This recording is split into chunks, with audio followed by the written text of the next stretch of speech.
Subscribe करा महानुभाव प्रतितीपंथ चॅनलला व बेल बटन अवश्य दाबा लेटेस्ट नोटिफिकेशन प्राप्त करण्यासाठी।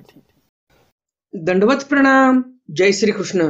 लीळा चरित्राच्या आजच्या ज्ञान सत्रामध्ये आपण एकंदरीत 2 लीळा पाहणार आहोत, ज्यामध्ये पहिली लीळा आहे महादाईचा नेत्रदीप अनुवादू।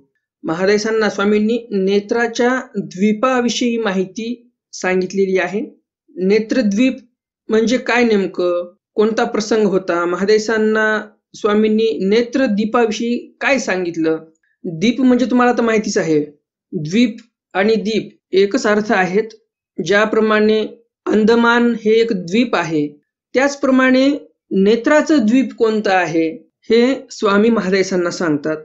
आजच्या या ज्ञानसत्रातील दुसरं चरित्र आहे रामदेवी ब्रह्मविद्या निराकरणे। रामदेवाला स्वामी ब्रह्मविद्या सांगत होते। रामदेव म्हणतात, मला ब्रह्मविद्या नका सांगू, मला विद्या मार्ग सांगा, देवतेचा मार्ग सांगा, मला देवतेची विद्या द्या, ब्रह्मविद्या मला काय करायची, असा हा रामदेव म्हणतो। म्हणजे स्वतः उभयदृश्य अवतार सर्वज्ञ श्री चक्रधर स्वामी सारखे तिथे ब्रह्मविद्या सांगत होते। त्यावेळेस रामदेव हे उद्धटपणाने उत्तर देतात की तुमची ब्रह्मविद्या हे राजाला किंवा राणीला सांगा, त्याचं आम्हाला काही घेणं देणं नाही, आम्हाला आमचा देवतेचा मार्ग सांगा। तर असे हे उद्धट रामदेव यांना मग देव काय काय निरूपण करतात, कोणता दृष्टांत सांगतात, हे सर्व आपण आजच्या या ज्ञानसत्रामध्ये सविस्तर पाहणार आहोत। त्याचबरोबर आपल्या महानुभाव पंथामध्ये जे काही नसते वाद लोक घालत बसतात, त्या वादाविषयी पण आज आपण थोडीशी माहिती घेणार आहोत। कारण विषय तसा आजच्या या चरित्रामध्ये आलेला आहे आणि स्वामींचे काही वाक्य मी तुम्हाला प्रमाण म्हणून देणार आहे की हे जे आता वाद लोक घालतात, त्या वादामध्ये आपण बिलकुल पडायचं नाही। आपलं आयुष्यच किती आहे आणि कशाला नसते वितंडवाद कोणासोबत घालत बसायची, त्यापेक्षा आपले 4 देवाचे नाम घेतलेले चांगले। आणि म्हणून आज मी सविस्तर तुम्हाला त्याही संदर्भामध्ये सांगणार आहे आणि म्हणून आजचा हा व्हिडिओ फार महत्त्वपूर्ण होणार आहे। तुमच्या ज्ञानामध्ये खूपच आज भर पडणार आहे असं मला वाटते आणि त्यामुळे आजचा जो व्हिडिओ आहे तो शेवटपर्यंत सर्वांनी पाहावा अशी माझी एक छोटीशी इच्छा आहे। तर आजचं हे ज्ञानसत्र सर्वांना नक्कीच आवडणार आहे आणि त्यामुळे लगेचच्या व्हिडिओला लाईक करा आणि जास्तीत जास्त आपल्या वासनिक मंडळीपर्यंत हा व्हिडिओ शेअर करा, म्हणजे त्यांनाही या ज्ञानाचा लाभ होईल। आणि नवीन दर्शकांसाठी सूचना, तुम्हाला असेच ज्ञानवर्धक व्हिडिओ आवडत असतील तर हे चॅनल तुमच्यासाठी आहे। लवकरात लवकर चॅनलला सबस्क्राईब करा, बेल बटन दाबा आणि ऑल ऑप्शन सिलेक्ट करा, म्हणजे भविष्यामध्ये मी जे काही ज्ञानवर्धक स्वामींचे नवनवीन चरित्र अपलोड करणार आहे या चॅनलवर ते तुम्हाला दररोज मिळत राहतील। आणि म्हणून लवकरात लवकर चॅनलला सबस्क्राईब करा। तुम्हाला चॅनल सबस्क्राईब करता येत नसेल, तुमच्या घरामध्ये जे कोणी जाणकार आहेत, ज्यांना माहिती आहे मोबाईलची, त्यांच्याकडून चॅनल सबस्क्राईब करून घ्या, म्हणजे तुमच्याकडून एकही चरित्र सुटणार नाही, एकही व्हिडिओ सुटणार नाही। आणि तुम्हाला मला पुन्हा फोन करायची गरज नाही की आम्हाला पोथी ऐकायला मिळत नाही किंवा व्हिडिओ आम्हाला मिळत नाही, पोथी बंद आहे का, अशी गरजच तुम्हाला भासणार नाही। दररोज तुम्हाला मेसेज येत राहतील जर तुम्ही चॅनल सबस्क्राईब केलं तर। मागच्या ज्ञान सत्रामध्ये मी तुम्हाला प्रश्न विचारला होता, परमेश्वर जे ईश्वर अवताराच्या मात्यापित्याला फळ देतात तेच भक्ताच्या मात्यापित्याला फळ देतात, यावरून आपल्याला परमेश्वराचा कोणता गुण लक्षात येतो, हा मागच्या ज्ञानसत्रातील प्रश्न। तर या प्रश्नाचं बरोबर उत्तर काय आणि कोणी कोणी या प्रश्नाचं बरोबर उत्तर दिलं ते सर्व आपण व्हिडिओच्या शेवटी पाहणारच आहोत। तर मग जास्त उशीर न करता चला तर आज काही नवीन ज्ञानार्जन करूया। दंडवत हो।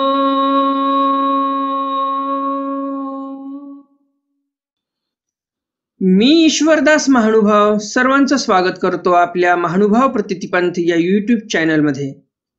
आजच्या या ज्ञानसत्रातील लीळा क्रमांक आहे लीळा चरित्र उत्तरार्ध लीळा क्रमांक 490. महादायसा नेत्रदीप अनुवादू. महादायसांना स्वामींनी नेत्रदीपाविषयी अनुवाद केलेला आहे, नेत्रदीपाविषयी माहिती सांगितलेली आहे. महादायसी गोसाविया ते पुसिले. महादायसांनी स्वामींना विचारलं, जी जी जैसे गोसावियांचे डोळे बरवे, तैसेची काई जी गुजरातेच्या अवघ्या माणुसांचे डोळे बरवे. महादायसांनी स्वामींना विचारलं, जी जी स्वामींचे डोळे जसे बरवे म्हणजे सुंदर आहेत, तैसे काही जी गुजरातेच्या अवघ्या माणुसाचे डोळे बरवे. स्वामींच्या सुंदर डोळ्यासारखे गुजरातच्या सर्व लोकांचे डोळे चांगले असतात का? सर्वज्ञ म्हणितले. स्वामी म्हणतात, बाई गुजरात म्हणजे डोळे यांचे दीपकी. स्वामींनी मग नेत्रदीपाविषयी सांगितलेलं आहे. गुजरात हा जो प्रदेश आहे, हे गुजरात प्रदेश म्हणजे जणू काही डोळ्यांचं द्वीप आहे असं स्वामी म्हणतात. उत्तरार्ध लीळा क्रमांक 491. रामदेवी ब्रह्मविद्या निराकरणे. रामदेवाने ब्रह्मविद्या या शास्त्राविषयी लहलता न दाखवता, जिज्ञासा न दाखवता निराकरण केलेलं आहे. रामदेव स्वामींना म्हणतात, तुमची ब्रह्मविद्या आम्हाला काही करायची नाही, आणि तुमची ब्रह्मविद्या राजाला सांगा, राणीला सांगा, मला काही घेणं देणं नाही ब्रह्मविद्येचं. आम्हाला तुम्ही फक्त विद्यामार्ग सांगा, देवतेची विद्या सांगा, असं रामदेव स्वामींना म्हणतात. म्हणजे तुम्ही विचार करा, हा जीव किती पापी आहे. रामदेवच पापी होते असं मी म्हणत नाही, तुम्ही आम्ही पण असेच आहोत. आपण पण देवाच्या सन्निधानामध्ये, कोणातरी ईश्वर अवताराच्या सन्निधानामध्ये गेलोत आणि या रामदेवासारखं वागलोत किंवा मार्कंडासारखं वागलो आपण, आणि म्हणून तर आपल्यावर हे दिवस आलेले आहेत. एवढ्या पापरूप कलियुगामध्ये आज आपण इथे धडपडत आहोत. नको नको त्या गोष्टी कानावर येतात, नको नको ते प्रसंग असतात, आणि या कलियुगामध्ये अधर्म तर एवढा वाढलाय की आपले वासनिक मंडळी पण देवाधर्मापेक्षा राजकीय नेत्यांना जास्त महत्व द्यायला लागलेले आहेत. असे भरपूर पाहिले आपले वासनिक मी. त्यांना देवाधर्माचं घेणं देणं नसते, त्यांना देवापेक्षाही नेता मोठा वाटतो. वास्तविकता आहे ही, अतिशोक्ती नाही सांगत मी. तर किमान आपल्याला आता देवाने एक संधी दिलेली आहे, त्या संधीचं सोनं करा, चांगला देवधर्म करा, देवाला विनंती करा, जे काही पूर्वी जन्मामध्ये आम्ही पाप आचरले असतील, आमच्याकडून जे काही दोष घडले असतील, त्याची देवा आम्हाला क्षमा करा, आणि आता तुम्ही पदरात घ्या आणि देवाचं स्मरण, ध्यान, पारायण सर्व करत जा व्यवस्थित. म्हणजे देवाला पण तुमची कुठे ना कुठं थोडीफार क्यू नक्कीच येईल. रामदेवी गोसाव्या ते विनिविले, जी जी गोसावी अम्माची विद्या मार्ग निरूपावे.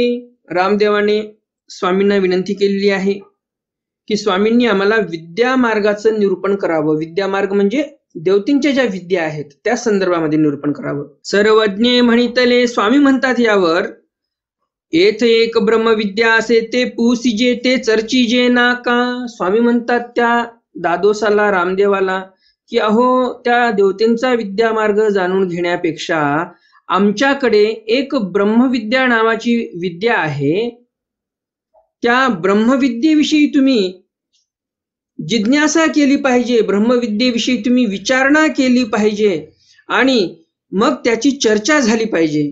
असं का करत नाही तुम्ही? ब्रह्मविद्या तर सर्वात उत्तम आहे, त्याची जिज्ञासा करा तुम्ही, असं स्वामी त्या दादोसाला म्हणतात. नाजी आपुली ब्रह्मविद्या राया राणी करावी. म्हणजे किती उद्धटपणे हा उत्तर देतो दादोस. काय म्हणतो तो स्वामींना? नाजी म्हणजे तुमची ब्रह्मविद्या जी आहे ती तुमच्याच पाशी ठेवा, आम्हाला काही घेणं देणं नाही त्या ब्रह्मविद्येचं. आपली ब्रह्मविद्या राया राणी करावी. तुमची ब्रह्मविद्या उत्तम आहे ना, तुम्ही तुमची ब्रह्मविद्या एखाद्या राजाला सांगा, एखाद्या राणीला सांगा. आमचे विद्या मार्गची ते आम्हा निरूपावे. आमचा विद्या मार्ग तो आम्हालाच सांगावा, तुम्ही आम्हालाच निरूपण करावा. यावरी गोसावी घासाचा दृष्टांत निरोपिला. आणि या प्रसंगावर स्वामींनी मग घासाचा दृष्टांत निरूपलेला आहे दादोसाला. दादोसाला पण आणि जवळ भक्तजन असतील त्यांना पण सांगितलेलं आहे. सर्वज्ञ म्हणित्रे कवणी एकी माता असे ते हाती तुपा भाताची वाटी घेऊनी लेंकरुवांचा तोंडी घासू सुये. स्वामी म्हणतात कोणीतरी एक माता होती, ती माता हातामध्ये तुपा भाताची वाटी घेते, त्या वाटीमध्ये तूप टाकलेलं आहे, भात टाकलेला आहे, व्यवस्थित कालवलेला आहे. लक्ष असू द्या, त्या मातेने काय केलं, वाटीमध्ये भात आणि तूप घेतलेलं आहे, फक्त साखर घेतलेली नाही. आता काही जणांना वाटू शकते 800 वर्षापूर्वी साखर नव्हतीच, तर त्यांच्यासाठी सांगू इच्छितो त्याही काळात साखर होती, कारण साखरेचा दृष्टांत आलेलाच आहे, स्वामींनी स्वतः दृष्टांत सांगितलेला आहे. तर साखर होती, परंतु त्या मातेने साखर टाकलेली नाही. म्हणजेच काय, तर लहान मुलांना गोडधोड जास्त कशाला, लहान मुलांसाठी साखर जी आहे ती घातक ठरू शकते. जर साखरेचं प्रमाण जास्त झालं तर पोटात मग कृमी होतात आणि नको नको ते त्रास पुढे वाढतात. तर या मातेने काय केलेलं आहे बघा, किती शहाणी माता आहे. 800 वर्षापूर्वीची माता किती शहाणी आहे, साखर नाही टाकली. आणि आताच्या माता नाही, मम्मी पप्पा आताचे, तर हे मम्मी पप्पा काय करतात, मुलांचा लाड म्हणून कॅडबरी, 5 स्टार, किटकॅट, ज्यामध्ये भरपूर मात्रा असते साखरेची, किंवा दुसऱ्या काही टॉफीज असतात ते घेऊन देतात. त्या मुलाच्या शरीराला काय महत्वाचा घटक आहे तो देण्याऐवजी त्या लेकराने मागितलं आणि मायबापांनी देऊन टाकलं, अशी परिस्थिती आहे सध्या. तर त्या लहान लेकराला तर काही कळत नाही, त्याचा तर काही त्यामध्ये दोष नाही, त्याला खावंसं वाटते ते मागत आहे, परंतु मम्मी पप्पांना कळते तर त्यांनी ते द्यायला नाही पाहिजे. परंतु परिस्थिती अशी आहे, आजकालचे मम्मी आणि पप्पा पण यांना समजत नाही आपल्या शरीरासाठी नेमकं काय महत्वाचं आहे, काय हानिकारक आहे, काय आरोग्यदायी आहे. ते स्वतःही खातात, लेकरांनाही खाऊ घालतात. आता एवढं थंड वातावरण आहे सध्याला, अक्षरशः त्या नंदुरबार जिल्ह्यामध्ये तिकडे आज बातमीमध्ये सांगितलं की दवबिंदू घोटत आहेत, बर्फ होत आहे त्याचा. अशा परिस्थितीमध्ये पण आपल्या महाराष्ट्रामध्ये, आपल्या भारत देशामध्ये आईस्क्रीमची विक्री भरपूर चालू आहे. मग तुम्ही सांगा, तब्येत चांगली कशी काय राहील? म्हणजे किती उलट काम आहे. एकतर पैसे खर्च करायचे आईस्क्रीम खायची, आणि मग पैसे खर्च करून आईस्क्रीम खाल्ल्यानंतर पुन्हा तब्येत बिघडली की पुन्हा डॉक्टरकडे जायचं आणि पुन्हा पैसे खर्च करायचे तब्येत नीट करण्यासाठी. म्हणजे तब्येत खराब करण्यासाठी पण तुम्ही पैसे खर्च करता आणि तब्येत चांगली होण्यासाठी पण पैसे खर्च करता. मला तुम्हाला काय म्हणावं, जे कोणी असे वागत असतील त्यांच्यासाठी मी सांगत आहे. तर त्यासाठी इथे आपल्याला हे एक आदर्श माता दिसते. स्वामी ज्या मातेचा इथे दृष्टांत सांगत आहेत, तर ही माता काय करते, एका वाटीमध्ये चांगला भात, त्यावर तूप टाकलेला आहे आणि असा तुपा भाताचा घास ती माता लेकराला चारत आहे. परंतु ते लेकरू काय करते, ते तोंड ऐसे पळवी ऐसे पळवी. परंतु परिस्थिती अशी आहे की त्या लेकराला भूक नाही, आणि त्यामुळे ते लेकरू काय करते, तोंड ऐसे पळवी, म्हणजे घास आईने समोर नेला की तोंड असा इकडे करतो, तिकडे नेला की तोंड इकडे करतो. तर असा तो लहान जो मुलगा आहे तो करत आहे. मग ते म्हणे, मग ती माता म्हणते, आले असेल आलिया पालिया पोट भरुनी म्हणून वाटी खाली ठेवी. आणि मग त्या मातेला वाटते कुठेतरी गेला असेल, त्याच्या मित्राच्या इथे जवळपास शेजारी कुठे गेला असेल, काहीतरी खाऊन आला असेल हा, आणि म्हणून ती जी तुपा भाताची वाटी आहे ती वाटी ती माता खाली ठेवून देते. तैसे विद्या मार्गाचे नी नावे आले पाले असती तेत ब्रह्मविद्या केरी गेल. स्वामींना नेमकं काय सांगायचं आहे या दृष्टांतामधून? स्वामींना हे सांगायचं आहे, ज्याप्रमाणे ती माता त्या लेकराला तुपा भाताचा घास चारवत असते परंतु तो मुलगा खात नाही, त्याप्रमाणे या रामदेवाचं झालेलं आहे. आम्ही ब्रह्मविद्या त्याला सांगत आहोत, परंतु हा घ्यायला तयार नाही. कारण विद्या मार्गाचे नी नावे आले पाले, जशी ती माता म्हणते की आले पाले असं काहीतरी थोडं बहुत खाऊन आला असेल इकडून तिकडून शेजार पाजाराहून, त्यामुळे हे खात नाही. त्याप्रमाणे स्वामी म्हणतात की त्या लेकराने जसं खाल्लं नाही आणि ती माता जी म्हणते आले पाल्याने तोंड भरून आलं, त्याप्रमाणे हा रामदेव जो आहे, या रामदेवाचंही पोट भरलेलं आहे देवतेचे विद्यामार्ग ऐकून. आणि मग देवतेचे विद्यामार्ग याच्या मनामध्ये आहेत, तर मग ब्रह्मविद्या कुठे प्रवेश करणार आहे याच्यामध्ये, असं स्वामी म्हणतात. मग रामदेवी विनविले जी जी गोसावी परमेश्वरू, जो जे मागे ते तया देती, तरी आम्हा हेची निरोपी जोजी. पुन्हा हा दादोस काय म्हणतो पहा. रामदेव पुन्हा विनंती करतात की जी गोसावी परमेश्वरू, तुम्ही तर परमेश्वर आहात. जो जे मागे ते तया देती, तुम्ही ज्याने जे मागितलेलं आहे ती वस्तू त्या व्यक्तीला देता. तुम्ही तर परमेश्वर आहात. तुम्ही ज्यांनी जे मागितले त्याला ते देता तुम्ही. तरी आम्हा हेची निरूपी जोजी, तरी आम्हाला देवतेचा मार्गच निरूपण करावा, असा रामदेव पुन्हा विनंती करतो. मग गोसावी विद्या मार्ग निरोपीला. मग स्वामींनी विद्या मार्ग सांगितलेला आहे त्या दादोसाला. यावरी भटी पुसिले. पुन्हा भटोबास प्रश्न करतात यावर. जी विद्या मार्गू परमेश्वरू जीवासी कैसी या परी देती. भटोबास विचारतात जी परमेश्वर या जीवाला विद्या मार्ग देतात, म्हणजे विद्येचा संचार करतात. कोणती विद्या? देवतेची विद्या बरं का. देवतेच्या विद्येविषयी इथे वार्तालाप चालू आहे. तर भटोबास म्हणतात की परमेश्वर ज्यावेळेस देवतेच्या विद्या देतात ते कोण्या परीने देतात बरं? सर्वज्ञ म्हणितले साक्षात्कारे देती का अधिकरणद्वारे देती. स्वामी म्हणतात साक्षात्कारे देती, म्हणजे श्री चांगदेवरावळांनी जसं प्रत्यक्ष विद्या दिलेल्या आहेत जीवांना, 52 पुरुषांना स्थूल विद्या दिलेल्या आहेत चांगदेवरावळांनी, द्वारावतीकार श्री चांगदेवरावळांनी हे दातृत्व केलेलं आहे. तसं साक्षात्कार देती का अधिकरणाद्वारे देती, म्हणजे दुसऱ्या कोणाच्या हस्ते तरी देतात, जे कोणी अधिकरण आहेत, म्हणजे ज्यांच्या माध्यमातून ती विद्या देता येईल त्यांच्यापासून ते देतात. जसा एखादा विद्यावंत आहे त्याला निमित्त करून पुढल्याला ते विद्या देतात, असं आपण म्हणू शकतो. जी स्वीकृती कैसी. सर्वज्ञ म्हणजे परमेश्वर स्वयं विद्या स्वीकृती जैसे द्वारावतीकार श्री चांगदेवरावळ. मग स्वामींना प्रश्न करतात भटोबास की स्वीकार कसा करतात विद्येचा परमेश्वर. स्वामी म्हणतात परमेश्वर स्वतःच विद्या स्वीकार करतात, कोणाकडून घेण्याची गरज नाही, ज्याप्रमाणे श्री चांगदेवरावळ. यावरी महादायसी पुसले जी द्वारावतीकारापासून कवणासी काही झाले. पुन्हा महादायसांनी प्रश्न केला की द्वारावतीकारापासून कोणाला काय झालं बरं, कोणाला कोणत्या विद्या झाल्या. सर्वज्ञ मंत्री बाई द्वारावतीकारापासून अनंता सिद्धी. स्वामी म्हणतात बाई द्वारावतीकारापासून अनंता सिद्धी प्राप्त झालेल्या आहेत या जीवाला, त्या सिद्धींची काही मर्यादा नाही. स्वामी म्हणतात की अनंत सिद्ध्या प्राप्त झालेल्या आहेत जीवांना. अनंता प्रकटिलिया सुपे निहाणती तयासी मार्ग प्रकटेती, खराटे निहाणती तयासी विद्या प्रकटेती. अनंत लोकांना, भरपूर जणांना दातृत्व केलेलं आहे श्री चांगदेवरावळांनी. ज्यांना सुपाने हाणायचे त्यांना बहिर्याग प्रगट व्हायचा, आणि ज्यांना खराट्याने मारलं त्याला विद्या प्रगट व्हायची, असं स्वामी सांगतात. तेथोनी दुंडीरावळा मंत्र जात विदित. जे दुंडीरावळ होते श्री गोविंद प्रभू महाराजांचे गुरुभाऊ, त्यांना मंत्र जाती विदित केलेले आहेत श्री चांगदेवरावळांनी द्वारकेमध्ये. मंत्रजाती म्हणजे काय, तर आगमांतूल काही विशिष्ट भाग तेवढा विदित केलेला आहे, तेवढा सांगितलेला आहे, किंवा ते मंत्र त्यांना प्राप्त झालेले आहेत आगमातील. तर असं स्वामी इथे सांगतात. जी विद्या कवनासी झाली.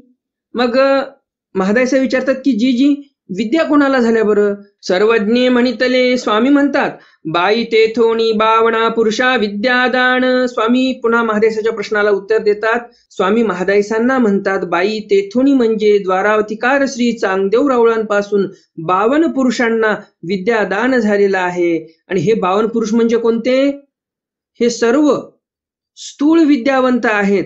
कैलाश वैकुंठीचे हरिहर ब्रह्मादिक यापासून वरोते चैतन्य मायेपर्यंत ज्या काही देवता आहेत या देवतेंच्या विद्येला स्थूळ विद्या असं बोलतात. तर या देवतेंच्या विद्यापैकीच विद्या श्री चांगदेवरावळांनी या 52 जणांना दिलेल्या आहेत, आणि म्हणून हे स्थूळ विद्यावंत आहेत 52. आणि 84 शिल्प विद्यावंत आहेत चांगदेवरावळांचे शिष्य. शिल्प विद्यावंत म्हणजे काय, तर स्वर्गीचे इंद्र चंद्रदिक देवता जे आहेत त्या तिथून खाली कर्मभूमीच्या देवतेपर्यंत, यक्षिणीपर्यंत ज्या काही देवता आहेत या देवतेंच्या विद्येला शिल्प विद्या असं बोलतात. शिल्प म्हणजे काय, तर अल्प सामर्थ्य आहे म्हणून त्याला शिल्प विद्या असं बोलतात. वरच्या ज्या देवता आहेत कैलाश वैकुंठीचे हरिहर ब्रह्मादिक यापासून ते वरील चैतन्य मायेच्या विद्या ज्या आहेत ह्या सर्व देवतेंच्या विद्या ह्या सामर्थ्यवान आहेत खालच्या देवतेपेक्षा, आणि म्हणून वरचे ते स्थूल विद्यावंत, किंवा वरच्या ज्या आहेत त्या विद्या स्थूल विद्या, आणि खालच्या ज्या आहेत ते शिल्प विद्या आहेत. आणि शिल्प विद्या ज्याला झाली त्याला शिल्प विद्यावंत असं बोलतात. जी खराटीनी विद्या कैसिया होती. सर्वज्ञ म्हणते बाई इंद्रिय द्वारक शक्ती संचार. महादेशांना प्रश्न पडतो खराटीनी विद्या कशी होईल बरं. मग स्वामी म्हणतात, बाई इंद्रियद्वारक शक्ती संचार, इंद्रियद्वारक शक्ती संचार होतो. विद्या संचार होण्याचे 4 द्वार आहेत. दृक, स्पर्श, आळाप, अंतःकरण. दृक म्हणजे दृष्टीने, स्पर्श म्हणजे स्पर्शाने, आळाप म्हणजे बोलण्याने, अंतःकरण म्हणजे अंतःकरणाने प्रवेश होते विद्येचा, असं स्वामी म्हणतात. जी जी ईश्वर विद्या देती तयासी कवणी व्यापारवी. स्वामींनी जर विद्या दिली एखाद्याला, एखाद्या ईश्वर अवताराने विद्या दिली, तर त्याचा व्यापार कोण करतो?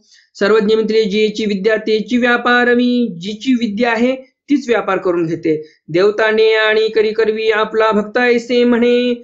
एखादी देवता आहे, त्या देवतीची विद्या एखाद्या परमेश्वर अवताराकडून व्हायची असेल तर ती देवता त्या जीवाला, त्या अधिकारी जीवाला परमेश्वर अवताराकडे नेईल. काय म्हणतात स्वामी इथे? देवताने म्हणजे ती देवता नेते त्या अधिकार्याला ईश्वराकडे. आणि म्हणजे परत स्वस्थळी आणि करी म्हणजे सहाय्य करते. काही घातपात कुठे व्हायचे असतील या माणसावर ज्याला विद्या होणार आहे, तर तिथे सहाय्य करते, ते त्याला काही होऊ देत नाही. करवी म्हणजे साधन चरितत्व करून घेते. आणि मग आपला भक्त ऐसे म्हणे, म्हणजे माझा भक्त आहे हा म्हणून अभिमान घेते त्याचा. हो काजी. महादायसा म्हणतात, ठीक आहे. भटी पूछले जी जी विद्यावंताचे नि सृष्टी संहार वेसे काही आती. भटवास विचारतात, जी जी विद्यावंताकडून सृष्टीचा संहार होऊ शकतो असं काही कुठे आहे का? सर्वज्ञ मित्रे वानर्या विद्यावंतू पुरुष होय परी सृष्टी संहार करिता समर्थ नव्हे.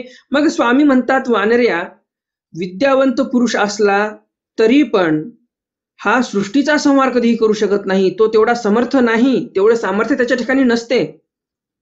तव रामदेवी पूसले जी जी विद्या झाल्या काही होय. मग रामदेव विचारतात, जी जी अशी विद्या जर प्राप्त झाली तर होते तरी काय नेमकं? सर्वज्ञ म्हणितले सहस्र वर्षे आयुष्य राय ईश्वरत्वे मानिती त्रिकाळ ज्ञान येतुके प्रगटे हो काजी.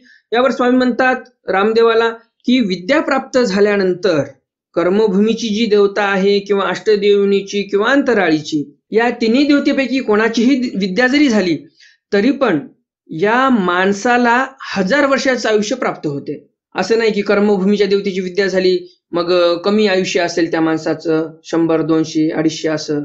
आणि अंतराळीची देवता जी आहे तिची विद्या झाली तर तिथे 1000 वर्ष आयुष्य, अष्टदेवनीची विद्या झाली तर 500 वर्ष आयुष्य, असं काही नाही. या तिन्ही देवतेपैकी कोण्याही देवतेची विद्या झाली तरी पण 1000 वर्षाचं हे आयुष्य प्राप्त होतेच, असं स्वामी सांगतात. राये ईश्वरत्वे मानिती. जे राजे लोक आहेत ते ईश्वरत्वे मानिती म्हणजे देव मानतील या विद्यावंताला. त्रिकाळ ज्ञान, भूत भविष्य वर्तमान, या तिन्ही काळाचं त्याला ज्ञान असेल. त्रिकाळ ज्ञानी होईल तो. भूतकाळामध्ये काय झालं, भविष्य काळामध्ये काय होणार आहे आणि वर्तमानामध्ये काय काय होणार आहे हे सर्व तो सांगू शकतो. इतुके प्रगटे म्हणजे एवढं सामर्थ्य त्याला प्राप्त होते. हो काजी. दादोस म्हणतात, हो काजी, ठीक आहे. भटी पूसले जी जी जैसे बहिर्यागे फळी अंतराय असे तैसे विद्ये असे की नसे. भटोबास पुन्हा प्रश्न करतात, जी जी बहिर्यागी जे काही फळामध्ये अंतराय असतो तसा विद्येमध्ये अंतराय आहे की नाही? सर्वज्ञ मित्रे वानर्या तैसे विद्ये नाही विद्ये निरंतर फळ. स्वामी म्हणतात, वानर्या तैसे विद्ये नाही म्हणजे विद्यावंताला फळाच्या ठिकाणी अंतराय नाही. विद्ये निरंतर फळ म्हणजे देवता जी आहे ते विद्यावंताला अगोदर फळ देते बहिर्यागियापेक्षाही. उदाहरणार्थ तुम्हाला सांगतो, 2 व्यक्ती आहेत. पहिला व्यक्ती आहे विद्यावंत, दुसरा व्यक्ती आहे बहिर्यागिया. बहिर्यागिया म्हणजे काय तर बाह्य आचरण करणारा, विद्यावंत म्हणजे काय तर अंतरामध्ये आचरण करतो, देवतेचं ध्यानोदक करतो. त्याला विद्येचा संचार झालेला आहे, सामर्थ्य रूपी संचार झालेला आहे. आणि बहिर्यागिया बाहेर दिसते त्याचं आचरण करताना, त्याला काही विद्येचा संचार, सामर्थ्याचा संचार काही झालेला नाही. तर विद्यावंत हा श्रेष्ठ आहे, बहिर्यागिया हा कनिष्ठ आहे. विद्यावंताने आचरण केलं, बहिर्यागियाने पण आचरण केलं, या दोघांना पण अंतराळीच्या देवतेची प्राप्ती होणार आहे. दोघही एकदाच मेले, दोघेही तिथे गेले अंतराळामध्ये, दोघांनाही आता प्राप्ती होणार तिथे देवतेची. तर देवता काय म्हणते, पहिलं विद्यावंत कोण आहे? संचारी विद्यावंत. तर हा जो पहिला व्यक्ती आहे, जो विद्यावंत आहे, याला पहिलं देवता प्राप्ती करून देणार स्वतःच्या मूर्तीमध्ये.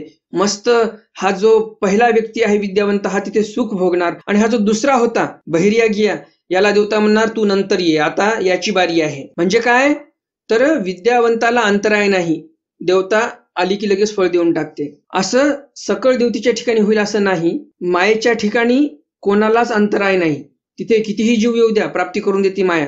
आणि या देवतेच्या ठिकाणी अंतराळीची जी देवता आहे त्या ब्रह्मांडस्थेमध्ये एका व्यक्तीलाच पावन करता येते, दुसऱ्या व्यक्तीला करता येत नाही, म्हणून हा अंतराय आहे.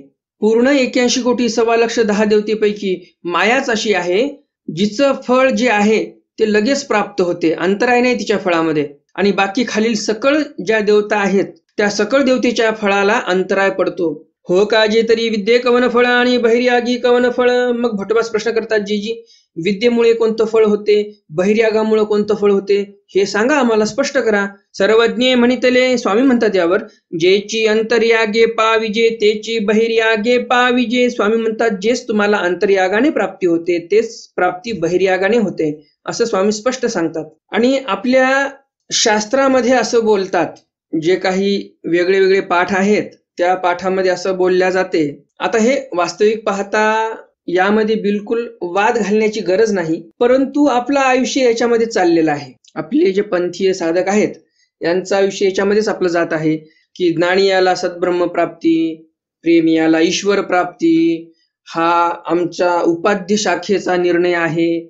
मग कवीश्वर शाखेचा निर्णय वेगळा आहे, ते म्हणतात की फक्त ईश्वर प्राप्ती आहे. आता हे कशामुळे सांगतोय मी, कारण प्राप्तीचा विषय निघाला इथे. तुम्ही पहा, इथे एक देवता आहे, परंतु ती देवता असून जो अंतर्यागी आहे त्याला जी प्राप्ती होत आहे तीच प्राप्ती बहिर्यागियाला पण देत आहे ती देवता.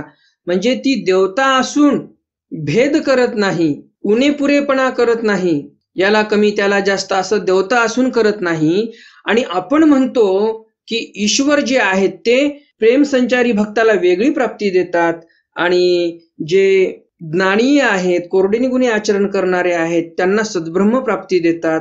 म्हणजे मला तरी असं वाटते की हे आपण ईश्वराला लांछन लावत आहोत. कारण इथे आपल्याला असं दिसून येते, हिनातली हिन जी देवता आहे ती देवता पण अंतर्यागियाला पण तीच प्राप्ती देते, बहिर्यागियाला पण तीच प्राप्ती देते. आणि आपण असं म्हणतो ईश्वराच्या ठिकाणी ईश्वर वेगळी वेगळी प्राप्ती देतात, म्हणजे ईश्वर पण भेदभाव करतात. मग हे किती चुकीचं वाटते, आहे का बरोबर? जशी देवता विद्यावंताला आणि बहिर्यागियाला एकच प्राप्ती देते, त्याचप्रमाणे जे आपला ईश्वर धर्म आहे या ईश्वर धर्मामध्ये पण अंतर्यागी आणि बहिर्यागी असतात.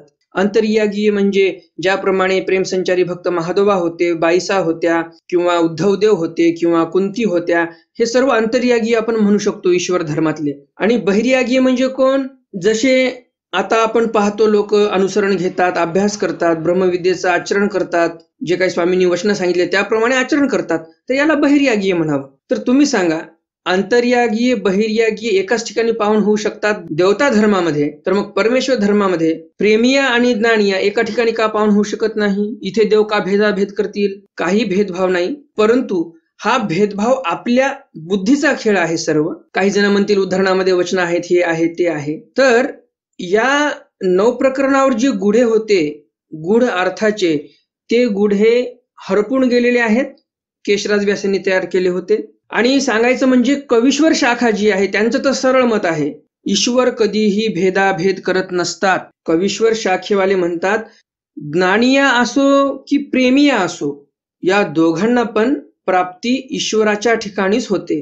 तर हे म्हणणंच योग्य आहे, कारण इथे स्वामी म्हणतात देवता असून भेदभाव करत नाही, तर मग आपण कसं काय म्हणू शकतो की परमेश्वर भेदभाव करतात जीवाजीवांमध्ये म्हणून? आणि म्हणून ज्ञानिया असो की प्रेमिया असो, प्राप्ती हे ईश्वर प्राप्तीच होणार. आपल्याला या स्वामींच्या म्हणण्यावरून हे लक्षात येते.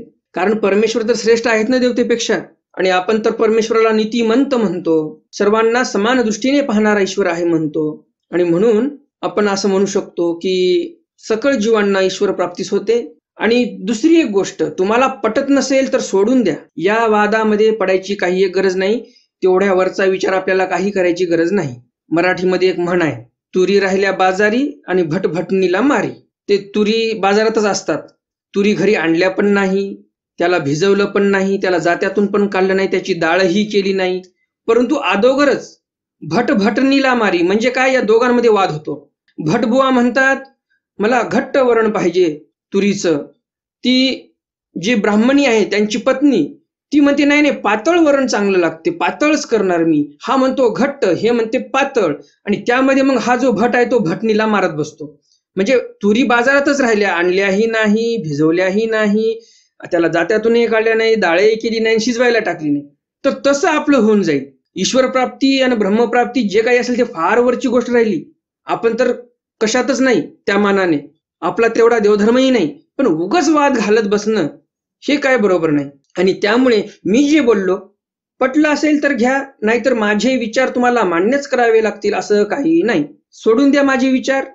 एवढं लक्षात ठेवा की आपल्याला देवाचं स्मरण करायचं आहे. ते देवाच्या मनावर आता ते काय प्राप्ती द्यायची आणि काय द्यायची नाही. कारण श्रीकृष्ण भगवंतांनी गीतेमध्ये सांगितलं कर्मण्येवाधिकारस्ते मा फलेषु कदाचन मा कर्मफल हेतुर्भुर माते संगोस्त्व कर्मणी. काय म्हणतात श्रीकृष्ण महाराज, अर्जुना अरे फळाची अपेक्षा कशाला करतो, तुझ्या हातामध्ये नाही ते. तुला कोणतं फळ भेटणार हे तुझ्या हातामध्ये नाही. तुझ्या हातामध्ये काय आहे, कर्मण्येवाधिकार असते. तुझा अधिकार फक्त कर्म करण्यावर आहे.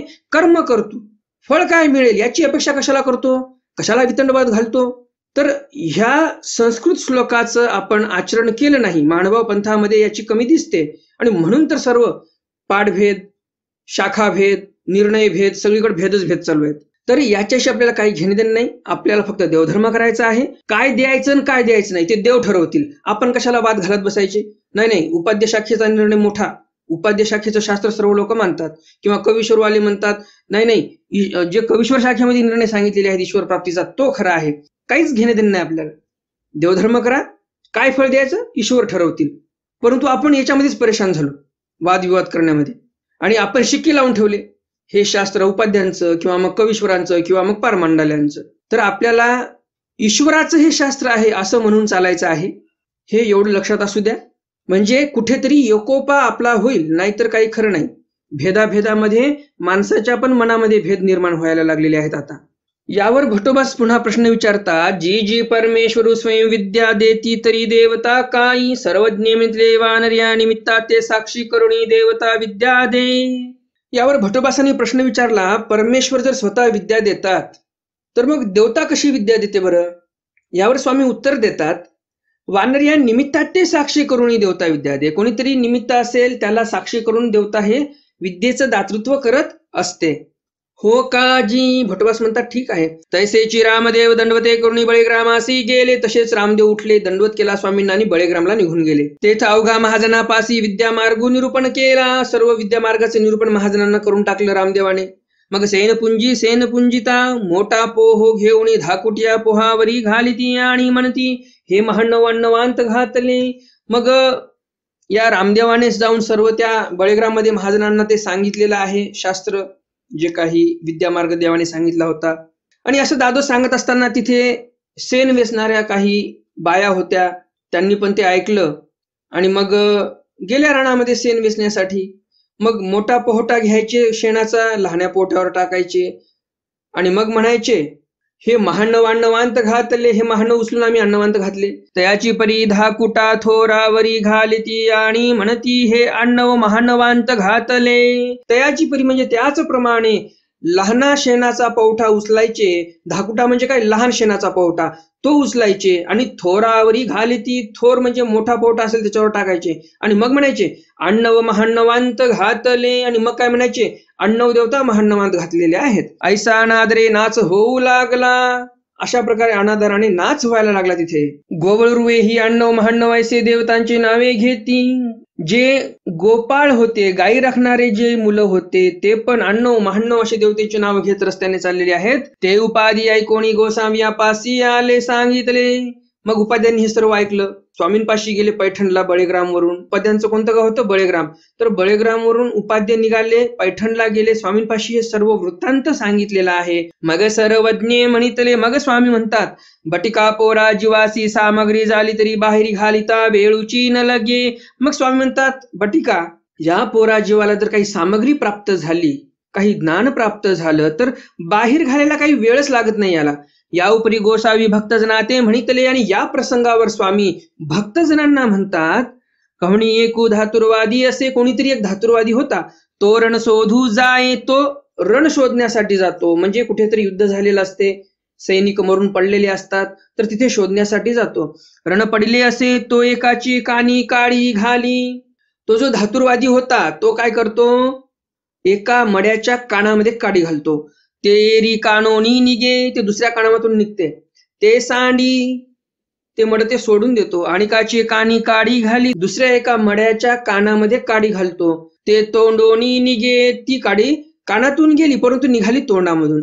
तेही सांडी, तेही सोडून देतो तो धातुरवादी. आणि केची कानी काडी घाली, मग दुसऱ्या एका मड्याकडे जातो, त्या मड्याच्या कानामध्ये काडी घालतो. ते भीतरी जाय, ते काडी दुसऱ्या कानामधूनही निघत नाही किंवा तोंडामधूनही निघत नाही, ती काडी आतमध्ये जाते. ते घे, तर ते मड उचलून घेऊन जातो तो धातुरवादी.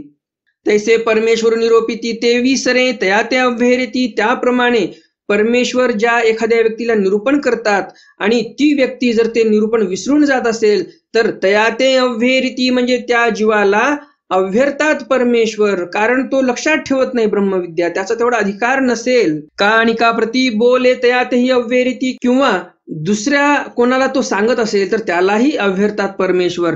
आपल्या उपयोगाने तया ते न अव्हेरिती, आणि स्वतःच्या उपयोगाला जो व्यक्ती ब्रह्मविद्या नेतो त्याचं अव्हेरण परमेश्वर करत नाहीत.